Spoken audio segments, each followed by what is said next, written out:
I smoothed my dress for the 100th time, taking a deep breath before knocking on Jacob's door.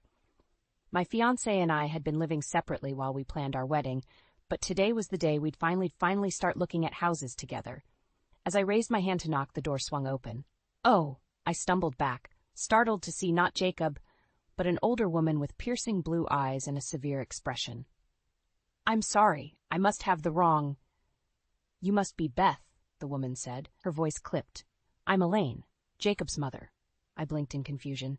"I'm sorry, there must be some mistake. Jacob's mother passed away when he was young." Elaine's lips thinned into a tight smile. "His adoptive mother, yes. I'm his biological mother." My mind reeled. In the 2 years we'd been together, Jacob had never mentioned a biological mother. Before I could formulate a response, Jacob appeared behind Elaine, his face pale. "Beth, I can explain," he started, but Elaine cut him off. "There's nothing to explain, Jacob. I'm here now, and it's time we were a family again." I looked between them, my stomach churning. "Jacob, what's going on?" He stepped around Elaine, reaching for my hand. "I'm so sorry, Beth. I only found out recently myself. Elaine contacted me a few weeks ago, and I've been trying to figure out how to tell you." Elaine's eyes narrowed as she watched Jacob take my hand. "Well, now everyone knows. Shall we go inside? I've made lunch." I hesitated, but Jacob squeezed my hand reassuringly. "It's okay," he murmured. "We'll talk about this." As we entered the apartment, I couldn't help but notice how Elaine had made herself at home. Her coat was draped over the back of Jacob's favorite chair, and the air was thick with the scent of unfamiliar cooking. "Sit, sit," Elaine urged, ushering us to the table. "I've made Jacob's favorite, pot roast with carrots and potatoes." I frowned. "But Jacob's a vegetarian." Elaine waved her hand dismissively. "Nonsense, my boy loves a good pot roast." Jacob cleared his throat. "Actually, Mom, Elaine, I haven't eaten meat in years." A flicker of annoyance crossed Elaine's face before she covered it with a smile. "Well, more for us then. Beth, you'll have some, won't you?" "I'm not really hungry," I said, my appetite gone. "Jacob, can we talk for a moment, privately?" Before he could answer, Elaine interjected. "Now, Beth, there's no need for secrets. We're all family here." I bristled at her presumption. "With all due respect, Elaine, I've only just met you, and Jacob and I need to discuss this situation." Elaine's eyes flashed. "Situation? I'm his mother. I have every right to be here." Jacob stood up, his chair scraping against the floor. "Elaine, please, Beth's right. We need a moment." As Jacob led me to the bedroom, I could feel Elaine's eyes boring into my back. Once the door was closed, I turned to Jacob. "What the hell is going on?" He ran a hand through his hair, looking more stressed than I'd ever seen him. "I'm so sorry, Beth. I should have told you sooner. Elaine contacted me out of the blue a few weeks ago. She claims she gave me up for adoption when I was a baby, but now she wants to reconnect. And you believe her?" Jacob shrugged helplessly. "I don't know what to believe. She has documents, photos. I was going to tell you, I swear. I just wanted to be sure before I brought it up." I took a deep breath, trying to process everything. "Okay, so what now?" Before Jacob could answer, there was a sharp knock at the door. "Jacob? Is everything all right in there?" I groaned quietly. "She's not going to make this easy, is she?" Jacob squeezed my hand. "We'll figure this out together, okay? I love you." As we opened the door to face Elaine, I couldn't shake the feeling that our lives had just become infinitely more complicated. Little did I know just how right I was. I never imagined my wedding planning would involve fending off an overzealous future mother-in-law, but here I was, staring at Elaine across the bridal boutique.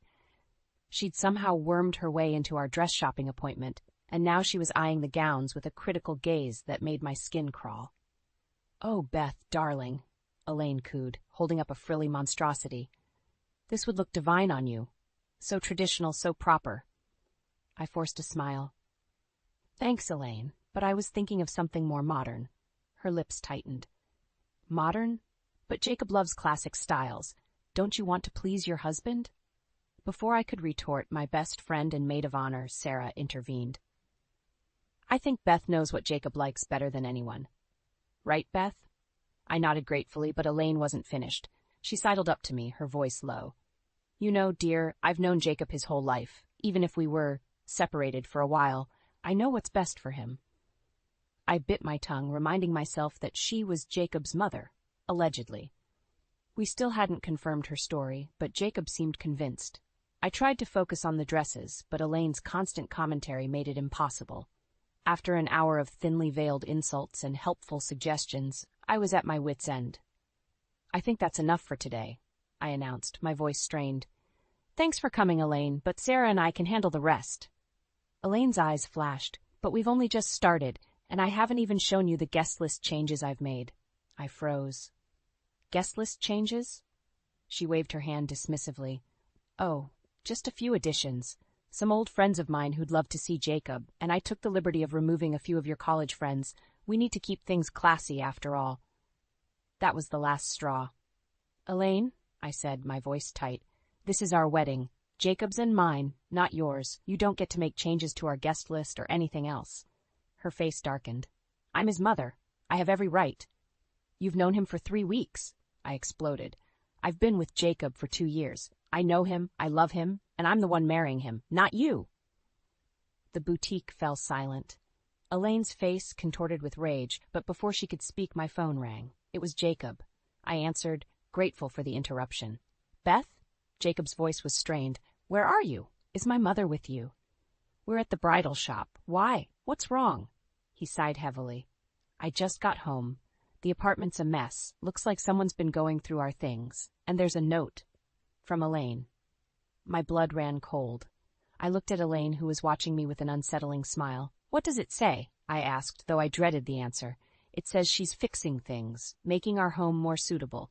Beth, I think she broke in while we were out." I closed my eyes, willing myself to stay calm. "Jacob, I need you to listen to me. Your mother is here right now. She's been interfering with the wedding plans, changing our guest list without permission. And now this? We need to talk about boundaries." There was a long pause. "You're right," he said finally. "I'll meet you at the shop. We'll deal with this together." As I hung up, Elaine approached, her face a mask of concern. "Is everything all right, dear? Jacob's not having second thoughts, is he?" The implication made my blood boil. "No, Elaine, he's not. But we do need to have a serious conversation about boundaries." Her eyes narrowed. "Boundaries? But we're family now. There are no boundaries in family." As Jacob's car pulled up outside the boutique, I steeled myself for the confrontation to come. One way or another, this ended today. Our wedding, our lives, depended on it. I smoothed my dress and took a deep breath, trying to calm my nerves. Today was supposed to be a joyous occasion, my bridal shower. My best friends had planned everything, and I was determined to enjoy it, despite the cloud of tension that had been hanging over us since Elaine's arrival in our lives. As I entered the restaurant's private room, I was greeted by cheers and hugs from my closest friends and family. The room was beautifully decorated with soft pink and white flowers, and a table laden with gifts caught my eye. For a moment, I allowed myself to relax and bask in the love surrounding me. That moment was short-lived. My phone buzzed insistently in my purse. I ignored it at first, but when it rang for the 3rd time in 5 minutes, I excused myself to check it. My heart sank when I saw Jacob's name on the screen. "Beth?" His voice was strained. "I'm so sorry to bother you during your shower, but there's been an accident. Elaine's in the hospital." My blood ran cold. "What happened? Is she okay?" "She says she fell down the stairs at her apartment. She's asking for me and for you." I closed my eyes, torn between concern and suspicion. "Jacob, I know," he interrupted. "But she's alone, Beth. She doesn't have anyone else. Could you come, please?" I glanced back at the room full of my friends and family, all gathered to celebrate our upcoming wedding. With a heavy heart, I agreed. When I returned to explain the situation, Sarah pulled me aside. "Beth, don't you think this is a little convenient?" she whispered. "Your bridal shower just happens to be interrupted by Elaine's emergency?" I nodded, the same thought having crossed my mind. "I know, but what can I do if she's really hurt?" Sarah squeezed my hand. "Just be careful, okay? That woman gives me the creeps." An hour later, I found myself in the hospital waiting room with Jacob. A nurse approached us, looking confused. "Mr. Reeves, your mother's asking for you, but, well, there seems to be some confusion. She's not actually injured." Jacob and I exchanged glances. "What do you mean?" he asked. The nurse lowered her voice. "She came in claiming she had fallen, but there are no signs of injury, not even a bruise. When we tried to discharge her, she became agitated." My suspicions confirmed. I felt a surge of anger. Jacob, she faked this. She did this to ruin my bridal shower. Before Jacob could respond, we heard Elaine's voice echoing down the hallway. Jacob, my boy, where are you? I need you. We followed the sound to find Elaine sitting up in a hospital bed, looking perfectly healthy. When she saw us, her face lit up, but then fell when she noticed me. Oh, Beth, she said, her voice dripping with false sympathy. You didn't have to come. I know how important your little party was. I bit back a retort, but Jacob spoke up. Mom, what's going on? The nurses say you're not hurt. Elaine's eyes widened innocently. Not hurt? But I fell. I could have died, Jacob, and all Beth cares about is her party. That was the last straw. Enough, I shouted, surprising even myself. Elaine, this has to stop. You didn't fall. You made this all up to sabotage my bridal shower and manipulate Jacob. I'm done playing nice. Elaine's face contorted with rage. How dare you? Jacob, are you going to let her speak to your mother like this? We both turned to Jacob, who looked torn. He opened his mouth to speak, but I cut him off. No, Jacob.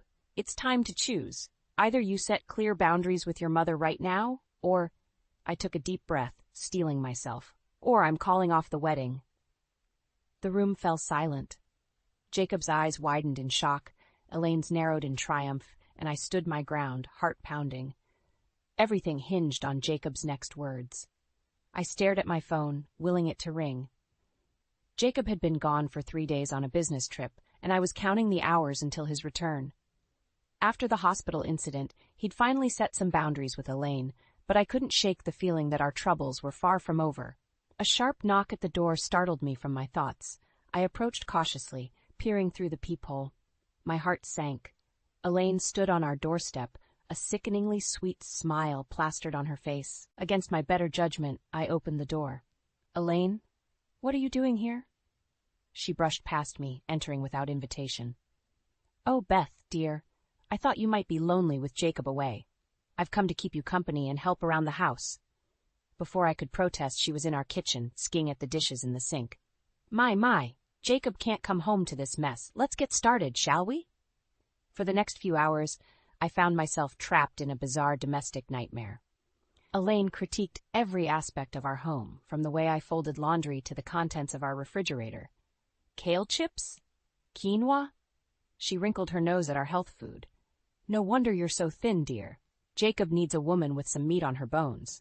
I bit my tongue, reminding myself that engaging would only make things worse. But as the day wore on, my patience wore thin.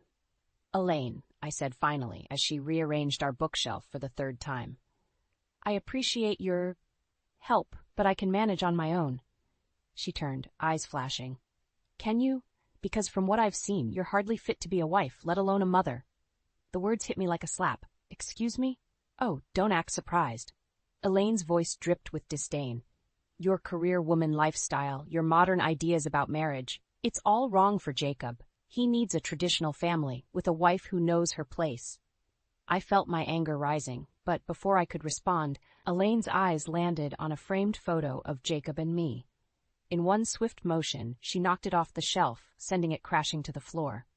Oops, she said, not sounding sorry at all. How clumsy of me. As I knelt to pick up the shattered glass, a realization hit me. This wasn't about helping or even about criticizing me. Elaine was trying to erase me from Jacob's life, piece by piece. I stood, my voice steady despite my racing heart. Elaine, I think it's time for you to leave. She laughed, a harsh, mirthless sound. Leave? Oh, no, dear. I'm not going anywhere. This is my son's home, and I have every right to be here. No, you don't. I moved towards the door, opening it wide. Jacob and I are engaged. This is our home, not yours. Now, please leave before I call the police. Elaine's face contorted with rage. You ungrateful little... She lunged forward, her nails raking across my cheek. I stumbled back, shocked by the sudden violence. In that moment, something in me snapped. I grabbed Elaine's arm, my grip firm but not bruising. Get out, now. For a moment we stood there, locked in a silent battle of wills. Then slowly Elaine straightened up. This isn't over, she hissed. Jacob will see you for what you really are. As the door slammed behind her, I sank to the floor, my hand touching the scratch on my cheek. Tears welled up, a mix of anger, fear, and frustration. I reached for my phone with shaking hands, dialing Jacob's number. It went straight to voicemail. Jacob, I said, my voice breaking. We need to talk. As soon as you get home. I can't do this anymore. Something has to change. As I ended the call, I looked around our apartment, now bearing the scars of Elaine's visit. I knew I was at a crossroads. Either Jacob would finally see the truth about his mother, or I'd have to make the hardest decision of my life. Either way, when Jacob returned, nothing would ever be the same. I paced our living room, my nerves frayed to breaking point. Jacob's key turned in the lock, and I froze, my heart pounding. He entered, his tired smile fading as he took in my disheveled appearance and the lingering chaos from Elaine's visit. "Beth? What happened?" I burst into tears, the stress of the past few days finally overwhelming me.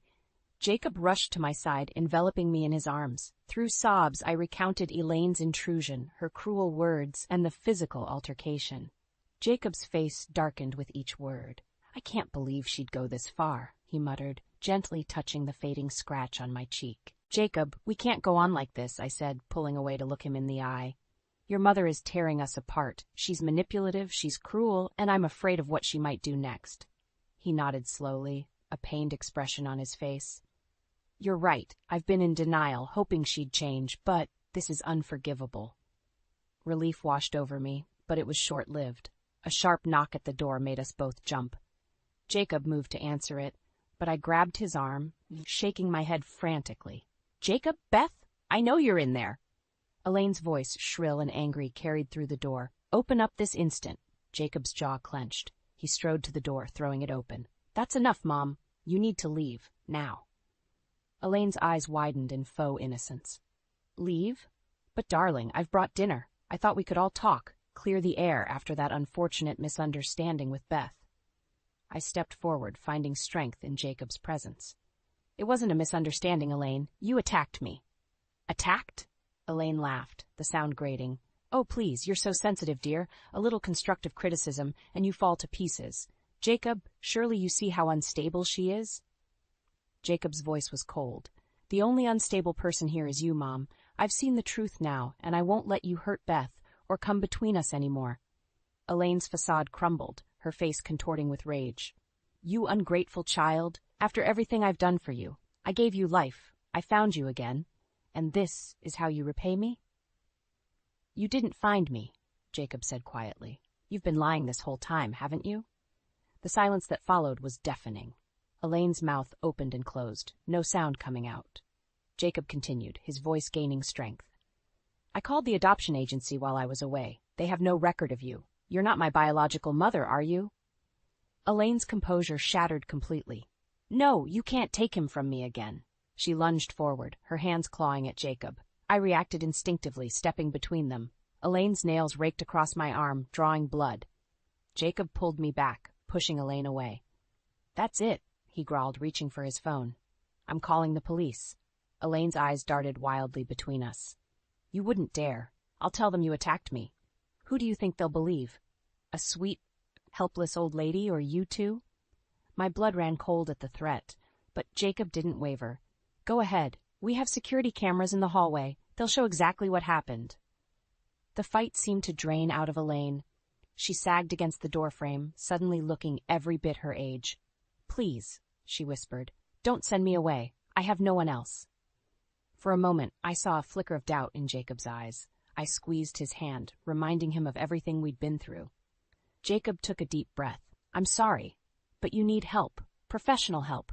We can't provide that, and we can't let you continue to hurt us." As Jacob dialed 911, I watched Elaine crumple to the floor, her sobs echoing in the hallway.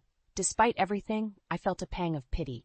But as I looked at Jacob, his face set with determination, I knew we were making the right choice. When he hung up, Jacob turned to me. "Beth, I'm so sorry for everything, but I promise you it ends today. We're going to start fresh, just the two of us." I nodded, a mix of emotions swirling inside me. As we waited for the police to arrive, I realized this was just the beginning of a new chapter in our lives. One without Elaine, but full of challenges we'd have to face together.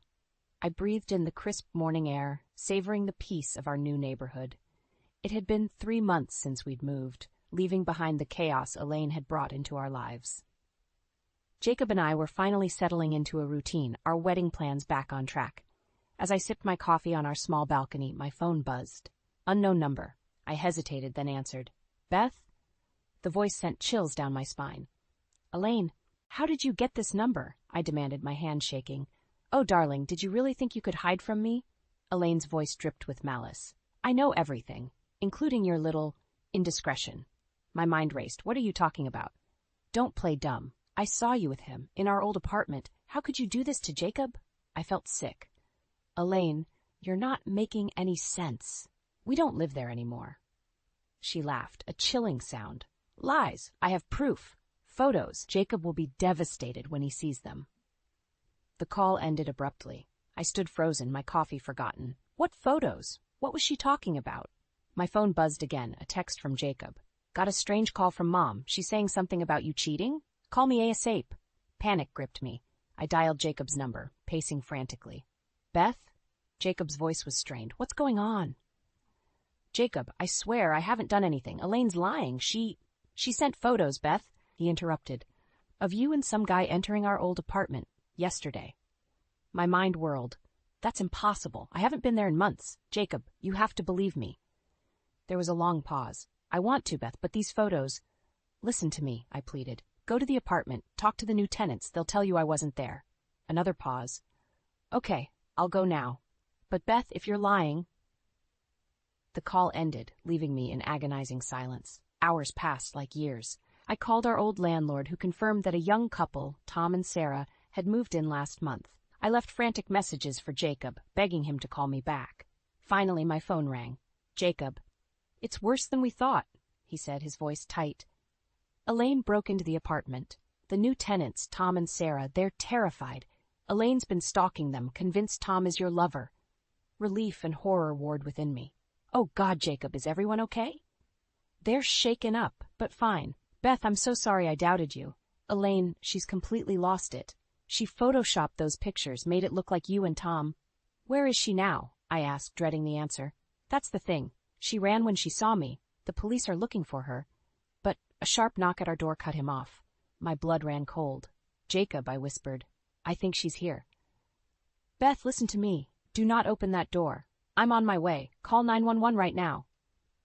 The knocking intensified, turning into pounding. Beth, I know you're in there. Open this door, you homewrecker. I fumbled for my phone, dialing 911 with shaking hands. Please, I begged the operator. She's trying to break in. I think she might hurt me. Police are on their way, the calm voice assured me. Stay on the line. A sickening crack echoed through the apartment. She was breaking down the door. Beth? Elaine's voice was unhinged. Come out and face what you've done. I retreated to the bedroom, barricading the door. Tears streamed down my face as I heard Elaine rampaging through our home. Please hurry, I whispered into the phone, praying that help would arrive in time. The bedroom door shuddered under Elaine's assault. I closed my eyes, wondering how our dream of a peaceful life had turned into this nightmare. As the door began to splinter, I realized with terrifying clarity that this confrontation with Elaine would determine not just my future with Jacob, but potentially my very survival. The bedroom door splintered, and Elaine burst in, her eyes wild with rage. I scrambled backwards, my heart pounding so hard I thought it might burst. You lying little tramp, Elaine screeched, brandishing a kitchen knife. You've ruined everything. I raised my hands, trying to keep my voice steady. Elaine, please, this is all a misunderstanding. I've never cheated on Jacob. I love him. She lunged forward, the knife glinting in the dim light. I dodged, feeling the blade whistle past my ear. Liar, she screamed. I saw the photos. I saw you with him. As I frantically looked for an escape, I heard sirens in the distance. Help was coming, but would it arrive in time? Suddenly, Jacob's voice boomed through the apartment. Mom! Stop this now!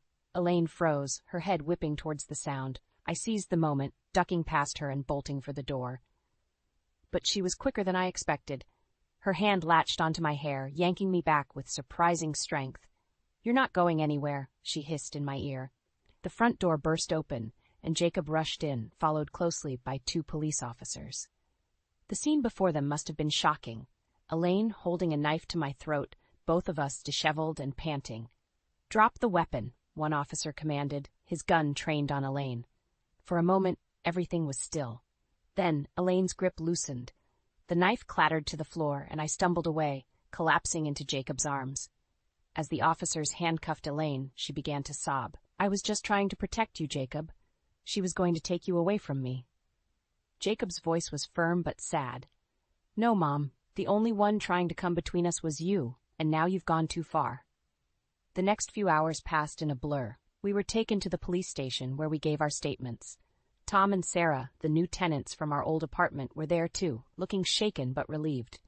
"I'm so sorry," Tom said, his voice trembling. "We had no idea who she was or why she was stalking us. When she broke in, we thought—" I reached out and squeezed his hand. "It's not your fault. None of this is." As we waited for the paperwork to be processed, Jacob paced the small waiting room. "I can't believe it came to this," he muttered. "My own mother, or whoever she really is." I stood, wrapping my arms around him. "We'll get through this, Jacob. Together." He pulled back, his eyes serious. "Beth, after everything that's happened, would you understand if I wanted to postpone the wedding?" My heart sank, but I nodded. "Of course. We can take all the time you need." To my surprise, he shook his head.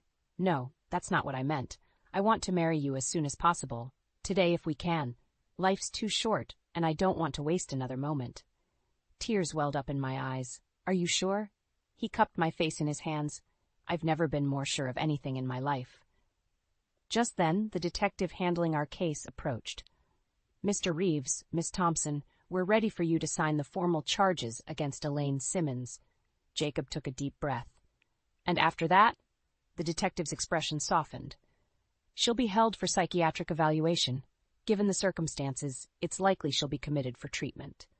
I squeezed Jacob's hand, knowing how difficult this must be for him. He squared his shoulders. "Let's do this." As we followed the detective, I felt a mix of emotions. Relief that the nightmare was over, sadness for the pain Elaine had caused, and hope for the future Jacob and I would build together. But as we rounded the corner, a commotion erupted.